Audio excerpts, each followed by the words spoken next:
На твое място започва по темата за депресията.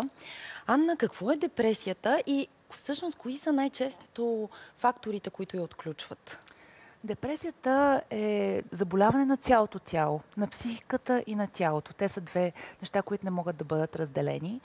Най-често се отключва от загуба. Загуба на нещо. Дали е загуба на близък, на работа, на мечта, която си искал да постигнеш. Това е, може би, това, с което хората най-често идват, че се е отключило. Симптомите, разбира се, са много различни при различните хора. А кои личностни черти повлияват едни хора да бъдат по-предразположени към депресия от други? Едно от проучванията показват, че едно от нещата, които са най-важни, са всъщност генетиката. Тоест, ако в нашето семейство има проблеми като депресия, тревожност, имаме доста по-голям шанс да се отключат и при нас. Разбира се, не е задължително и много неща могат да се направят. Детството е тогава, когато се учиме как да се справяме с стресовете в живота, е това, от което най-много зависи дали ще се отключи депресия в бъдеще или не. Това как ни учат родителите да се справиме и също дали се чувстваме обичани от нашите родители или пренебрегнати. Ако детето е пренебрегнато или не вярва, че е достатъчно добро такова каквото е, в по-късен етап от живота е много по-вероятно да се отключи емоционално разстройство като депресия. Тоест обичта е нещо ключово, абсолютно, за да можем да бъдем по-устойчиви в трудните моменти от живота ни. Абсолютно, да. Как успява Вензи винаги да е усмихнат и никога да не изпада в депресия, ще разберем от самия него. Заповядай, Вензи. Добре дошъл. Здравей. Благодаря. Здрасти. Настанявай се. Толкова си слънчев и усмихнат. Такъв ли си от малък? Май да.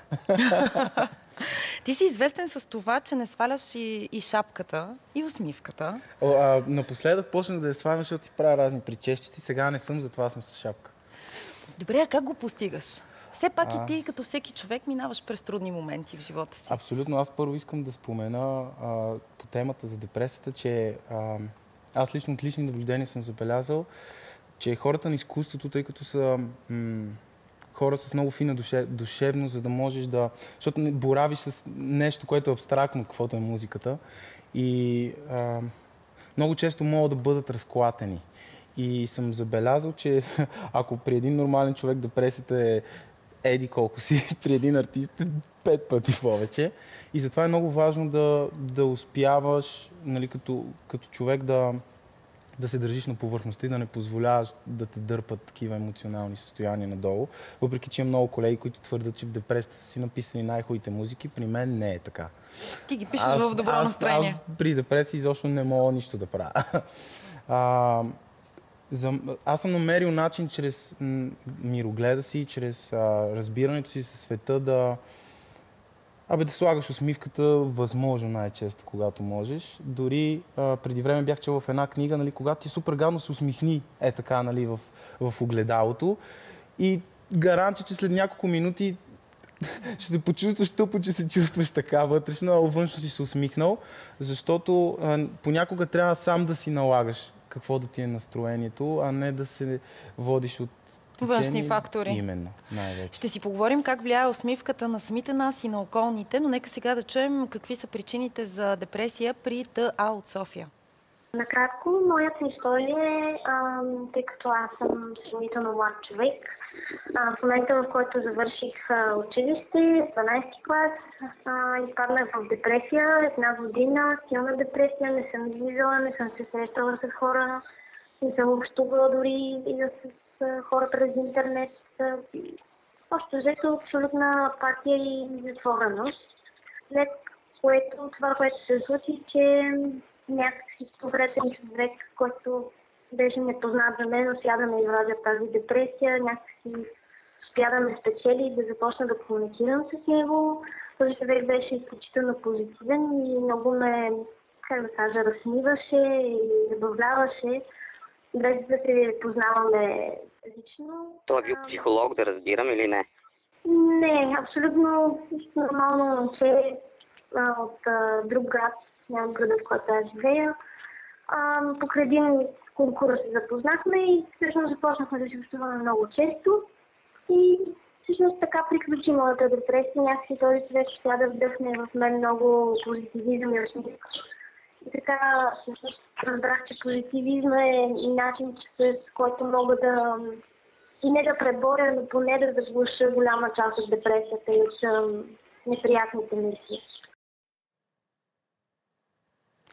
Анна, правилен ли е подхода, в който ние търсим външни стимули, хора, ситуации, които да ни извадят от депресията? Не трябва ли първо самите ние да се задвижим? Разбира се, отговорът, че и двете са нужни.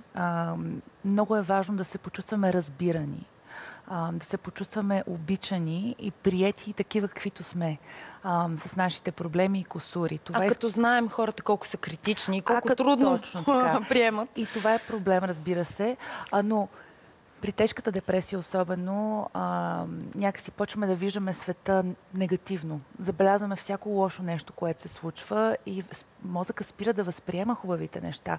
Неща, които преди са ни правили удоволствие, изведнъж да ни правят удоволствие. И тогава вече е много важно да се обърнем към себе си, да идентифицираме мислите, които ни карат да се чувстваме зле и да вземем отговорност за нас самите. Тоест много често подхода да търсиме отвън не е достатъчен, за да се почувстваме добре. А това, което каза Вензи, че дори когато не е толкова щастлив и не му е толкова весело, се усмихва. Помага ли? Да, значи има си много проучвания научни, които показват, че самата усмивка, самото усмихване на човека, дори да не искаш да се усмихнеш, моментално кара мозъка да отдели допамин, серотонин от самото движение на лицето, което подобрява настроението. Някой път карам родители, които имат малки дечица, които се карат в колата за наказание, да ги карат да се усмихват 10 минути и като пристигнат, всички майки казват и са ухилени и спокойни. Така че абсолютно подкрепям това, което каза. Вярно ли е, че колкото повече се усмихваме, толкова повече сигнали даваме на мозъка, че всъщност се чувстваме щастливи? Тоест, опитваме се да си го самовнушим. Да, всъщност не трябва да забравяме, че тъгата и депресията не толкова зависи от какво се случва около нас, а какво си мислим, че се случва около нас. Как ние го преживяваме. Да, и всякакви начини, всякакви сигнали, които може да подадем на мозъка, че не сме в опасност, добре сме, защото мозъка не различава между физическа опасност и притеснение. Той реагира по един и същ начин и това може да доведе до тревожност и депресия. Та когато примерно се усмихваме или се заземяваме и се съсредоточаваме върху това, което се случва в момента, това успокоява мозъка и му дава сигнал, че всичко е наред. Вензи, има ли случаи, в които ти не се усмихваш? Да, докато спя, въпреки че са ми казвали, че понякога и докато спя се усмихвам. Това в кръга на шегата. Сигурен ли си, че дори и тогава не се? Казвали са ми, че понякога се усмихвам така, докато спа. По принцип, разбира се, като всеки нормален човек, и аз имам неща, които понякога по някакъв начин ме изкарват от строя. Има моменти, когато не се усмихвам, но безкрайно много се радвам, че това е един много малък момент в ежедневието ми, който не се усмихвам. Първо, защото аз се старая да се заобикалям с хора, които ме зареждат, хора, които ме разбират, хора, с които аз се чувствам добре, надявам се и те да се чувстват добре с мен. И това, забелязал съм, че това е едно завихряне се получава. Ако се видиш някой, който е позитивен, ти му подаваш нещо позитивно, той ти подава. И вече има обмен на позитивна енергия и вибрации. Подобното привлича подобно. Абсолютно. И това, когато аз съм го забелязал за себе си, когато махнеш хората от живота си, които по някакъв начин те карат да се чувстваш недобре, и се заобиколи с хора, които са сходни като теб и като темперамент, и като гледна точка, нали, за живота и за всичко, по-лесно се живее, със сигурност. Се усмихваш повече и настроението по-лесно го връщаш, дори да има момент, в който си така долу. А има ли хора, които ползват усмивката като форма на защита? Да, много често, когато сме неуверени в себе си и не се харесваме пак такива, каквито сме. Използваме маски, т.е. имаме маска, която носиме пред обществото, което е окей, може би на работа е нормално да носиш такава маска, но ако започнеш да я носиш и сред близките си приятели, ти загубваш себе си. При някои хора от страх да разберат другите, че са уязвими. Да не бъдат отхвърлени. Да. Постоянно са щастливи или поне показват, че са щастливи, но всъщност това е привидно. И няма нищо лошо в това, когато не се чувстваме добре, да го покажем. Това няма нищо лошо, защото истинските ни приятели ще ни приемат и в тези моменти. И ще ни разсмеят, надявам се. Да, сега ще чуем какво ще е преживяла момичето с инициалите А от София. А на какво се дължи тази депресия? Задавали ли сте си въпроса? Задавала съм го въпроса, да. Според мен се дължи на голяма част на увереност. Но, как да кажа, лично аз смятам, че понякога не съм адекватна за света и нямам място в него, но в друг момент смятам, че не е така. Казвате за себе си, че сте човек на крайните състояния. Какво означава това? Това значи, че дори в момента колегите могат да кажат, че съм много усмихнат и позитивен човек, но всъщност те не виждат страната, която, когато съм вкъщи, съм много затворена и тиха. Това, за което си говорихме, всъщност тя показва нещо, което не е реално. Абсолютно. А тя е истинска, когато е сама вкъщи. Да, и изключително трудно, защото много често хората, които са в депресия, имат една вяра погрешна, че не са достатъчно добри, че не са достатъчно важни и изпитват ужас от това да бъдат отхвърлени, да загубят някой около себе си. И е съвсем нормално да се опитват да поддържат статут, хората да си мислят, че са щастливи и всичко е наред до последно. И разбира се, това не е нужно. И е много важно да се потърси помощ отрано и да сме откровени с хората, които ни обичат. И със самите себе си, защото Ана, ти го каза, човек в един момент рискува да загуби автентичността си, същността си. Вензи, има едно такова твърдение в обществото, че винаги усмихнатите хора, както и комиците, всъщност са много тъжни, дълбоко в себе си. Кажи ми сега искрено, ти какво мислиш по този въпрос? Ах ти!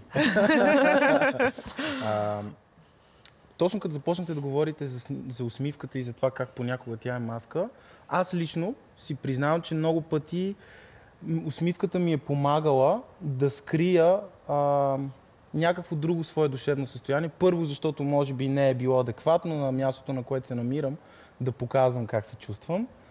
А много пъти просто защото така искам. Просто не искам да споделям какво чувствам в себе си. Така че много пъти усмивката ми е помагала със сигурност и за това да скриеш тъгата, но най-тъжни не. По-скоро чрез музиката и чрез позитивния си начин на живот, на мислене и на действие, се опитвам дори да има някакви наченки на тъга, да ги прогонвам и наистина се получава. Пак казвам, може би това, което ти ми казваш, е, тъй като хората на изкуството са, или това са актьори, дали са режисьори, дали са художници, дали са певци, музиканти, техният емоционален свят наистина е на много тънък баланс. И наистина това може да е много тъжен човек. Но дали в музиката, дали в усмивката, дали в някакви други неща, които не са полезни, хората намират утеха. Аз своята я намирам в това да мисля позитивно, да се усмихвам на хората и да се опитвам поне малко да дам от настроението, което аз имам. Съгласен ли си, че във всяка една ситуация човек би могъл да открие нещо, което да, ако не да го накара да се усмихне, то поне да научи нещо, да погледне по-философски, а не да се разстройва и да се натъжава? Да, и смятам, че това е един много правилен подход, тъй като аз от много време така мога да се каже, че се опитвам да си изуча моят вътрешен свят, защото както тя каза, много, много по-важно е как ти възприемаш всичко, което ти се случва, отколкото какво ти се случва реално. И смятам, че точно така, в смисъл така трябва да се подхожда в тези ситуации. Много хора, бидейки в трудни моменти от живота си и преумора, апатия и всякакви такива фактори, като се натрупат, те смятат, че са в депресия, а всъщност не са. И затова нека да кажем с какво се характеризира типичният депресивен синдром. Да, това е важно, защото всеки от нас има трудни моменти, всеки от нас има лоши настроения, които много е важно да не забравяме, че отминават. Депресията се получава, когато в срок от повече от 2 седмици имаме поне няколко от следните симптоми. Загуба на интерес към неща, които преди са ни карали да се чувстваме добре. Плачене, тъга, силна изнервеност, нетипична. Тоест, всъщност най-важното е как сме нормално, типично по принцип и оттам вече може да се погледне дали сме в депресия или не. Защото на всеки човек базата е различна. Но, разбира се, в момента, в който има някакви мисли за нараняване, това автоматично означава, че трябва да се потърси помощ и има депресия. Но е хубаво човек да не прибързва да си слага този етикет депресия. Защото може след няколко дена лошо настроение да си сложим етикета аз имам депресия и оттам да почнем да извиняваме нашите действия или всъщност да правим неща, които накрая вземат, че ни депресират. Но важно е да се замислиме какви са проблемите ни, с които не може да се справиме и ако продължават дълго време без облегчение и методите, които преди са работели, не работят вече или не са достатъчни, тогава може да се говори за депресия. Също е много важно, че човек просто няма сили да направи каквото и да било, когато е в депресия. Тоест, колко мотивация ни трябва за да се изкъпем, за да станем, лесно ни е. На един депресиран човек това е почти непосилно и е важно и близките да разберат, че всяко нещо, когато си в депресия, изисква огромни усилия. Аз искам да попитам, защото ми стана много интересно. Преди време бях говорил с майката на един много добър мой приятел, която каза, че е надмерена зависимост между физическата активност и липсата на депресия. Има ли нещо такова? Извинявай, че ти отнемам ролята. Напротив, ние тук сме да си говорим. Да, и това е много добър въпрос. По принцип физическата активност действа като натурален антидепресант при по-леката депресия, защото се отделя допамин, серотонин, тези неща, които са намалели по време на депресията. И също защото самото движение помага на мозъка да се възстанови. Така че абсолютно е вярно това, че има корелация. При леката депресия. При тежката, за съжаление, не винаги това е достатъчно и понякога човека просто няма мотивацията да го направи. Но по принцип всекидневното движение изключително много помага, за да се предпазим от това да изпаднем в депресия. И другото нещо е, когато спортуваме, някакъв спорт, който обичаме, той е както спомена при музикантите. Ти изведнъж изпадаш в зоната. Зоната, в която то не е на щастие или еуфория, по-скоро ти просто си в момента. И това всъщност е изключително важно, когато искаме да се предпазим от депресия. Това да използваме и да създаваме моменти, където сме в момента тук и сега. Изводът е, че човек, който спортува така редовно, трудно би могъл да изпадне в депресия. Възможно е, но е със сигурност помага. Много по-малко, вероятно. Да. Какво ще ни сподели Та от София? Ще чуем сега. Преди да започна училище бях щастливо дете, което нямаше такива мисли и някакви насоки на депресия. Но училището ми повлия много върху това, защото в училището, в което започнах първите си 4 години, началната ми учителка беше изключително строга и изключително, как да кажа, жената искаше да ни калапира и да сме абсолютно еднакви. Беше проблем защо съм креативна, беше проблем защо пиша с лявата ръка, не с дясната, защо съм била усмихната или защо рисувам с чашка изобразително, или някакви такива неща, които са логични за едно дете да ги прави. И тогава всъщност започна да се случва това състояние на съзвереност, на един вид депресия. Със сигурност си е повлияла в тези моменти. Вие нямате ли подкрепата на приятели, на семейство, роднини? Точно тогава, всъщност това, което се случи, че аз нямах прекъснах всякакъв вид приятелство. Смисъл, тези децата, нали знаете, когато ми остане нещо, те спират да са приятели с човека, с който е станал. Когато си малък, нямаш такива гледната точка на възрастния. И реално останах без приятели.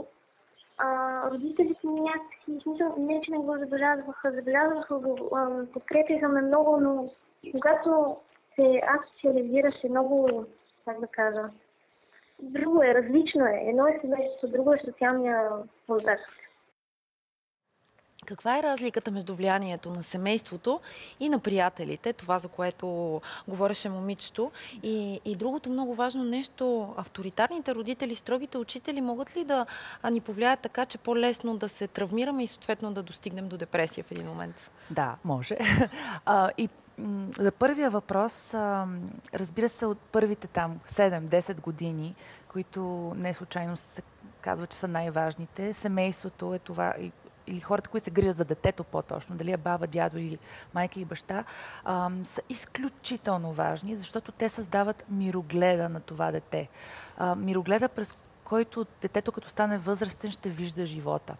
Както казах, ако детето повярва, че светът е по принцип добър и че то е важно и ценно, по принцип, независимо какво постига, нека да постига хубави неща, но те не казват колко е ценно. То си е ценно. То си е ценно само по себе си. Да, ако това се предаде на детето от родителите, има много голям шанс това дете да се справя по-лесно с трудностите в живота. Докато ако е пренебрегнато или по някакъв начин строгия родител в стремежа си, в добрия си стремеж да помогне на детето да стане отговорно, по някакъв начин предаде, някой път става случайно, идеята, че ти не си достатъчно добро, ние сме разочаровани от тебе или че детето да си помисли, че го обичат повече, когато успява да прави някакви неща, ма го обичат по-малко, когато се проваля, това става проблем. За втория въпрос, разбира се, през тинейджерската възраст влиянието на приятелите става изключително силно, както всички знаем. Ако сме били тинейджери, приятелите са най-важното. Те са на първо място, семейството някак минава на втори план. Абсолютно. И стремежа на тинейджера да бъде възприет и приет от другите деца е изключително важен за него или нея. И отхвърлянето е изключително травмиращо или може да бъде травмиращо. Както ти каза, по-чувствителните деца, същите тези деца, които стават невероятни артисти и гении, всъщност има голяма корелация между това, както ти спомена, могат да бъдат силно повлияни и травмирани от отхвърляне. Когато, както чухме тази учителка, независимо каква е мотивацията, е казвала на детето: не пиши с дясната ръка, пиши с лявата или там каквото е, и детето се е почувствало, че нещо не му е наред, че е отхвърлено, това спокойно може да стане травма и пак една такава мисъл, че нещо не ми е наред, че не съм окей такава каквато съм, е достатъчна, за да отключи вече симптомите на депресия.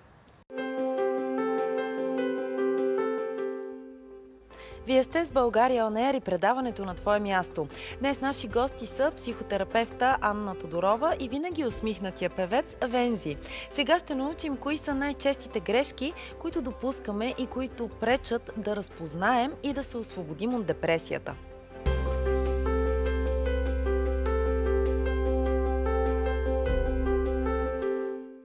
Грешка първа.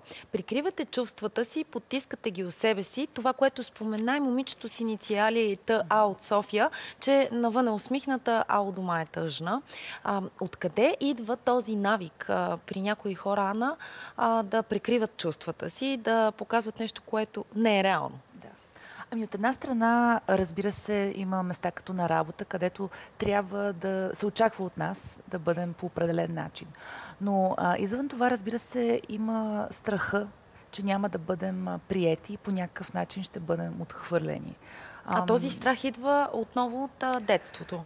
Да, и по принцип това е първичен страх. Всеки човек има нужда да социализира. Това ни е заложено в гените и отхвърлянето е нещо, което ни плаши, самотата и така нататък. Също, все пак, в България все още да поискаш помощ, когато не си добре, може би е табу все още до някъде. И когато човек изкаже, не се чувствам добре, отсреща има отговор: ами стегни се, или дай ще ти налея едно, ще се оправиш. И ако е лошо настроение, може би това е достатъчно, но при депресията една от причините хората да не показват чувствата си е точно защото очакват хората да не ги разберат. Да бъдат критични. Да, точно така. И ги разбирам до някъде. Вензи, ти къде показваш чувствата си и къде ги прикриваш? Аз съм благословен от тази гледна точка, че мога всичко това, което съм в нормалното си ежедневие, да пренеса в творчеството си, в работата си, на сцената. И има моменти, когато не можеш да покажеш емоциите си, без значение дали те са с негативен или с положителен характер. Сега може да си много, много щастлив, ама ако си в библиотека, не мога да почнеш да викаш и да кричиш. Трябва да се излизаш. Или пък нещо те дразни, но си на място, където етикета не позволява да изразяваш чувствата си, било някакво официално събитие, било нещо такова. Там трябва да се овладееш. Но като цяло аз по принцип съм... това е един термин, който аз съм си измислил. От малък много често вътрешно си рециклирам лошите емоции, а на хората давам... Просто така мисля. Смятам, че това, което е отрицателно, не би трябвало... Може би ти ще ми кажеш дали греша тук. Това, което е отрицателно, не искам да го споделям на хората, а на тях да им дам това, което и на тях би им станало хубаво, което може би не съм сигурен, че винаги е правилното. Правилно ли е? Според теб? Щом работи, значи е правилно. Тоест, когато всеки индивидуално си има свои методи за справяне с стреса и негативните емоции и стига те да работят, значи е правилното нещо. Аз така ги виждам нещата, така че браво. Да. И грешка втора, потапяте се в болката от загуба и затваряте очите си за света. Това, с което, Анна, ти започна в началото на разговора, е, че депресията, обикновено под нея стои загуба. Загуба дори на мечта. Абсолютно. Защо отново едни хора преживяват загубата, давайки си сметка, че тя е част от нашия живот, неизбежно на всеки един от нас, а пък други драматизират? Отговорът е комплексен. Крие се в гените им, в детството им, в начина, по който семейството им е преживявало загуба, как се е говорило, примерно, за смърт или за нещо такова, дали е нещо, което са научили да избягват и да не говорят. Толкова много фактори варират и допринасят за това как човек преживява нещата, но пак до голяма степен и генетиката, просто какви сме, дали сме чувствителни повече и така нататък. Но много е важно човек да не се затваря в себе си. Много често хората използват механизмите, които знаят. И обикновено, когато си в лошо настроение, се затваряш къщи. Но ако това продължи много дълго, нищо не печелиш с това. И е много важно да споделиш с някой, който ще те разбере. Няма да ти казва, стегни се, защото това не помага по никакъв начин. Това е само ти казва преди да кашляш. Нали? Ако можеш да се стегнаш, тя да се стегна. И да излязат навън. И да поискат помощ. Това е мнението. А каква е адекватната помощ, когато наш близък е в такова състояние? Значи, инстинктивно хората, когато има проблем, искат да го решат. И когато близки разберат, че някой не е добре, първата им работа е да отидат и да му кажат: виж, сега трябва това да направиш, това да направиш, това да направиш. Проблема е, че човека в момента може да не е в състояние да направи тези неща. Така че първото нещо е да се прояви разбиране. Вместо да започнем с това, аз ще ти кажа как да се оправиш, защото знам. Да започнем с: кажи ми как се чувстваш, кажи ми какво се случва, кажи ми ти как аз да ти помогна. Какво искаш ли да оправя къщата? Какво мога да направя? Искаш ли да ти потърся добър терапевт? Отколкото това инстинктивно, където просто почваме да даваме наставления. Да се налагаме. Да, мислики, че правим добро, но всъщност не винаги е добра идея. Да. Вензи, а твоите приятели така ли реагират, когато им споделиш, че се чувстваш дискомфортно? С разбиране, с приемане, с емпатия? Първо, това много рядко се случва. По-скоро те ми звъннат да ми казват, че нещо им е криво. Добре, а ти как реагираш? Аз много правилно, точно това. Аз го правя инстинктивно, разбира се, но първо искам да разбера каква е причината. Какво се случва. Първо хубаво ми обясни какво се случва, защото аз съм забелязал, че в момента, в който човека почне да разказва точно какво се случило, той някак си го излага и пред себе си. И след като изцяло дали ще псува, дали ще се нервира, дали ще плаче, дали ще такова, след като такъв олекне му, айде сега да видим какво мога да направим по въпроса, като мога да започнем примерно с една биричка или пържени картофи в парка или разходчица някъде.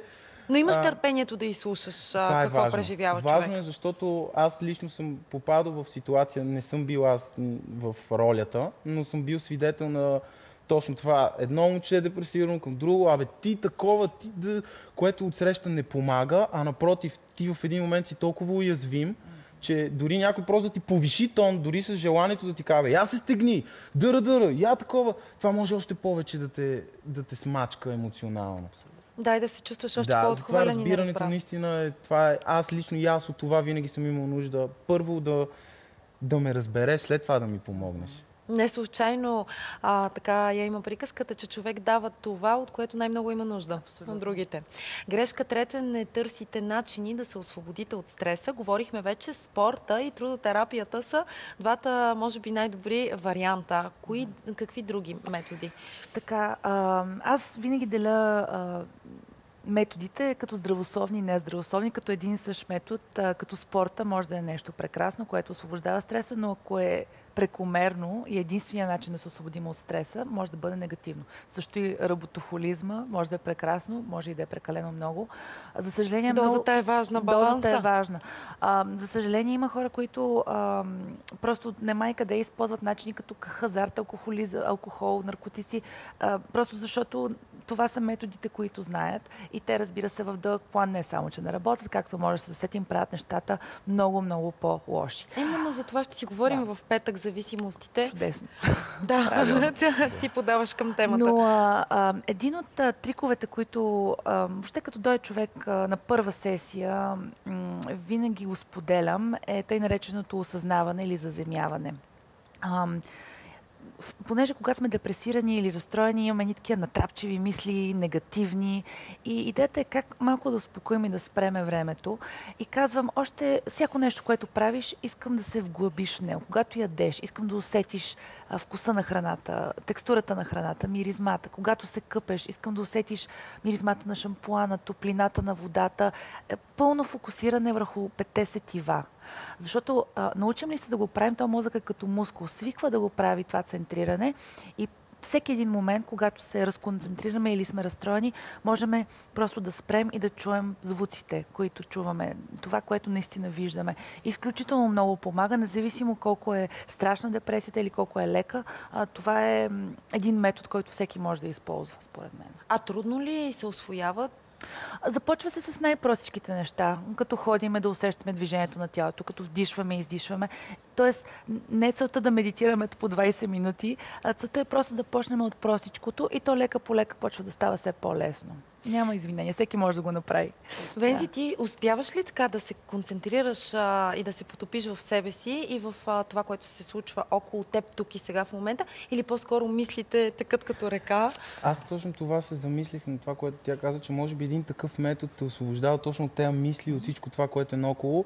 Аз, примерно, съм така, когато спортувам, когато пея.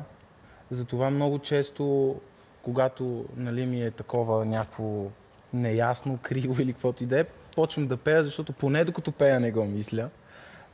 И дори ще пробвам това, което вие ми казахте, защото наистина звучи много логично. Реално ти имаш толкова много неща, които те заобикалят и на които могат да дадеш вниманието си, че да обръщаш вниманието на някаква натрапчива мисъл, която ти казва колко всичко е много тегаво и ти казваш да вътрешно на себе си и още по-зле става.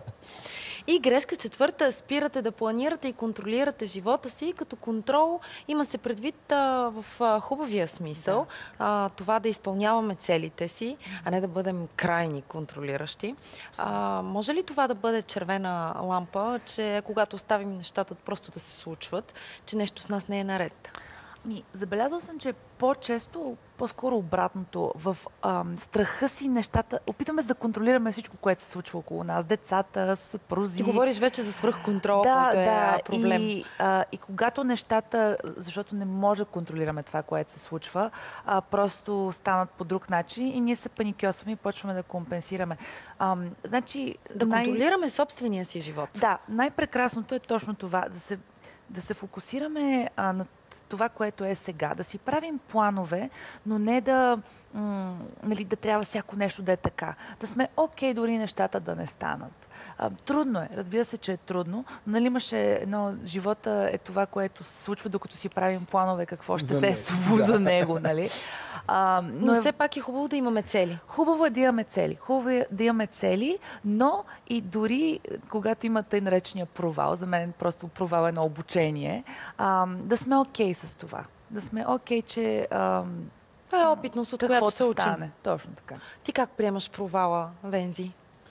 Аз си спомням веднага една много интересна случка. Много исках да се науча да играя шах. Не съм добър на шах изобщо. И тогава единственият човек, който ме биеше, нали, на шах, защото само с него играех, беше приятеля ми от моя ход. И един ден го бих и си казах, край, повече няма да играя с шах и с победа напред съм. Това в живота не става. Неминуемо има моменти, когато губиш. И може би точно това, което вие казвате, най-важно е да не го приемаш като загуба, а като опитност, урок, който,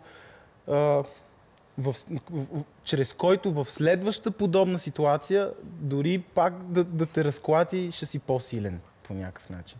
И последна грешка, пета, подавате се на заучена безпомощност. При свръхпротективните родители се създава такова едно усещане у хората, че са недостатъчно способни, липса на увереност, която може да доведе до апатия, в последствие до депресия. Как да го преодолеят хората, които се чувстват по този начин? Абсолютно съм съгласна, че това често се случва и даже понякога се минава в една крайност, където човека, който се чувства безпомощен и не вярва, няма самоувереността, че ще се справи, се вкопчва в друг човек. Дали ще е родител, дали ще е приятел, който да го държи над водата. Тук е важно другия човек всъщност да сложи граница. Да сложи граница и да каже, аз съм тук за тебе, но нали, няма да почна да живея живота ти и да... Вместо теб. Да, и да съм методът ти за емоционална регулация. Важно е човекът също да се опита да сложи граници. Всеки един, аз отговарям за моите чувства и моите мисли, а не другия човек. Тоест в момента, в който си кажем, аз не мога да живея без него, без нея, значи това говори, че имаме проблеми, трябва да потърсим, може би, професионална помощ. Или да се опитаме да почнем да правим неща сами. Неща, които са ни извън комфортната зона, плашат ни, но това е начинът да превъзмогнем този страх, че не можем. Аз винаги ги съветвам, кажи ми нещо, което не е прекомерно да скачаш с парашут, нали? Но нещо, което е извън комфортната ти зона и нека да го направим за домашно. Примерно, искам да отидеш на ресторант сам. Какво ще си помислят хората? Супер, седни и виж, че можеш. Или съм пращала хора в Икеа да си вземат шкафче и да го сглобят сами. И просто самата идея, че мога да сглоба сама шкаф, ти помага лека по лека да превъзмогнеш тази идея, че аз не мога да се оправя сама, или сам трябват ми други хора. Вензи, ти когато си се чувствал неуверен в определени ситуации, опитвал ли си този метод? Просто ще го направя, каквото се получи. Аз си спомням точно не знам кой клас четахме това произведение за неволята, нали? Където им казва, тя неволята ще ви оправи. И вече като няма неволя, дай да си оправяме каруцата и да си тръгваме. Много силен отпечатък е оставил в мене. И когато има моменти, в които неминуемо се чувствам неуверен или пък, че няма да мога да се справя с нещо, или просто се отказвам от него, защото енергията, която ще изхъба да се опитвам да го направя, ще ми коства много повече от резултата, който ще постигна, или просто го правя и каквото стане. Страхотни идеи дадохте на нашите зрители, които ако спазват или поне опитат, биха могли да не допускат тези 5 грешки.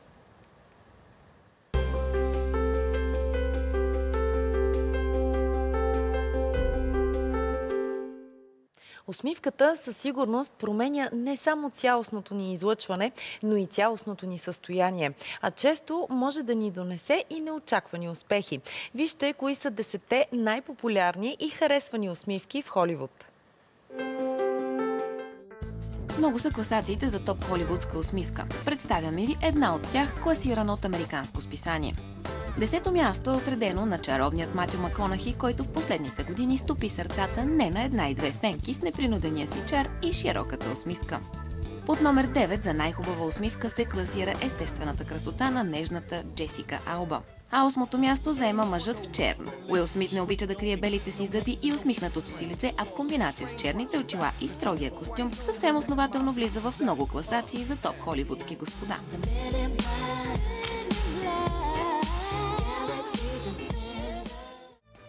Дженифър Гарнер е на 7-ма позиция в класацията за най-най на холивудските усмивки. А веднага след нея се нарежда огромната усмивка на Камерън Диаз. Нямаше как тя да не се класира.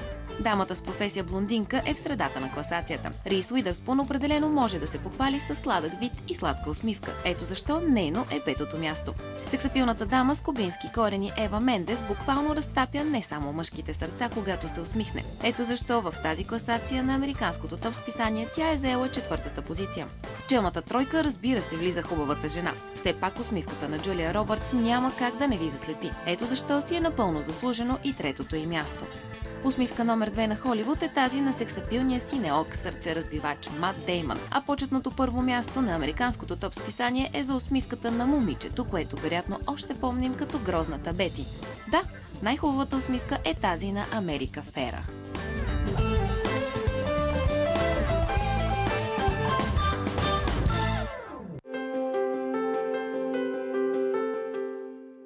Заредихме се с много положително настроение предвид усмивките, които видяхме. Вензи, какво е щастието за теб и какво е нещастието?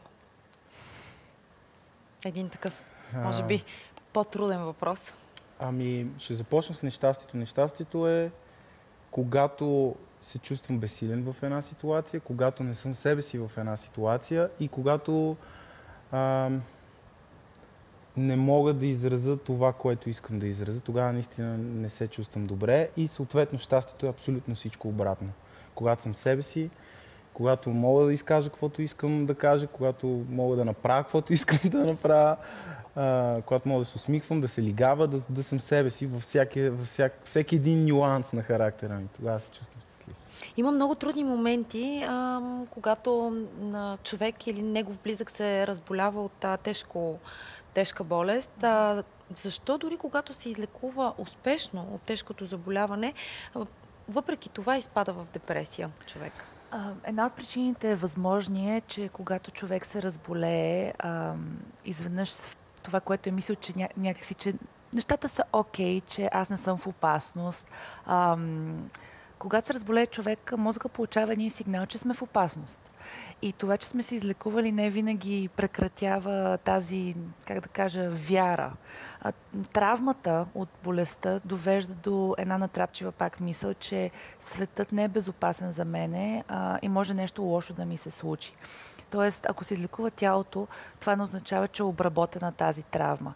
И човек може да продължи да живее, но този път в абсолютен страх, че всеки момент нещо лошо се случи. Тоест, разбира се, това не се случва при всеки човек. При някой ще има травма от болестта, която е, а при други няма да има и ще си продължат както са били. Ана, ти дълго време си учила и работила в Щатите. Къде хората са по-депресирани? Тук в България или в Америка? Любим въпрос. Не мисля, че хората са по-депресирани тук или там. Бих казала, че въпреки, че има културни различия, проблемите са едни и същи. Наистина, нещата са такива, че там има едни проблеми, може би повече, тук имат други. Но като цяло не бих казала, че в Щатите или в България хората са по-нещастни. Но в Щатите вече хората са се обучили, когато има проблем, който не мога да реша сам с методите, които знам. Няма нищо срамно да отида да поискам помощ. Хората, както казват, боли ме зъб, отивам на зъболекар, казват, примерно нещо лошо ми се случи, вместо да се мъча, отивам на терапевт. Това е най-нормалното. Тоест има тази разлика, че вече има култура там на да поискаме помощ и физическото здраве и емоционалното вече са интегрирани, хората работят в екипи, тук все още са отделни. Това е голямата разлика, може би. Но пък се наблюдава, особено при по-младите хора, така една тенденция в последните години да се обръщат към психотерапията и тук в България. Попитахте не случайно, всички знаем, че в Щатите труда е заплатен по-адекватно и бита е по-лек в сравнение с тук на българите. Това влияе ли по някакъв начин? Да, разбира се, че влияе. В Щатите вече повечето медицински застраховки покриват и психотерапия, просто защото са осъзнали самите застрахователи, че човек, който е емоционално здрав, всъщност се разболява по-малко. тук все още не са го открили. Но да, изключително трудно е на хората със средна заплата да могат да заплатят услугите на терапевт. И това е фактор в търсенето на помощ. Но понякога трябва да се отбележи, че депресията може да доведе до загуба на финанси и може би си заслужава да се инвестира в това в дълъг план, за да може да запазим работата си и отношенията с семейството. За да бъдем максимално полезни на момичето с инициали ТА от София и на всички наши зрители, които са в нейната ситуация, нека да чуем какво ще преживява тя. Как реагираха всъщност вашите родители на точно този период? Сигурно са били притеснени, в който казвате цяла година не сте излизали от къщи, не сте комуникирали с света. Сигурно са били притеснени. Да, със сигурност бяха притеснени. Моята майка много се опитва да опитваше и някак си успя да го направи, да стане много близка с мен. След това и да ме накара да говоря за тези неща. Да спори поне пред нея, така че да разбира какво се случва, защото когато не говорех с нея, тя не разбираше и тогава наистина много се притесняваше. Казахте, че основно чрез позитивизъм, силна воля и чрез помощта на един в началото непознат човек сте си измъкнали от тази депресия, но някога не сте ли си помислили да говорите с специалист, с психолог? С психолог не, пробвала съм различни терапии, част от тях са повлиявали, но как да кажа, има някакъв напредък, но базисното състояние все още не съм преодоляла точно това е уверена в това, че си не се разместя в този свят. Отново това, за което говорихме по-рано, аз подели, че изслушването, приемането е много важно, но пък е добре да го правим към хора, ако не се обърнем към специалист, както българите имат навика да споделят, да ползват приятелите за психолози, да го направим към човек, към когото имаме доверие. Абсолютно. И тя явно открила човек, който е приел и е помогнал да се почувства важна, ценна и е изслушал. И това е помогнало изключително много, а и психологите всъщност това правят в голяма част от сесията. Да. Абсолютно, аз си го обяснявам с доверието. Когато имаш доверие на някой да му сподели всичко, ще знае, че той ще направи всичко възможно да ти помогне. Сега ще разберем дали момичето с инициалите има доверие в нашето предаване и дали ще зададе въпроси към специалистите в студиото. Някакъв конкретен въпрос или конкретни въпроси, които искате да зададете на специалиста в студиото? Един от въпросите е, нормално ли едно дете да се чувства, как да кажа, различно и дали това нещо би трябвало да родителите да говорят с детето, да му обяснят, че то наистина е различно, но това не го прави по-лошо от другите. Добре, какъв човек сте днес? Как се определяте? Безспорно позитивен човек, вероятно. Да, за Ивана съм доста по-позитивна. Опитвам се да пазя добрите мисли и някакси не гледам да не съм злопаметна, че ме гледа. Мисля, да, случват се задни неща в живота и си потърпеш, но това не променя факта, че живота продължава. Благодарим за това, че сподели с нас всичко, което е преживяла от София и да чуем от човек, който е бил в депресия, излязъл от нея, че живота продължава. Мисля, че е много насърчаващо за хората, които са в това състояние. Изключително. Какво е, Анна, твоето послание към хората в това състояние, хората, които са на път да изпаднат в депресия и към техните близки?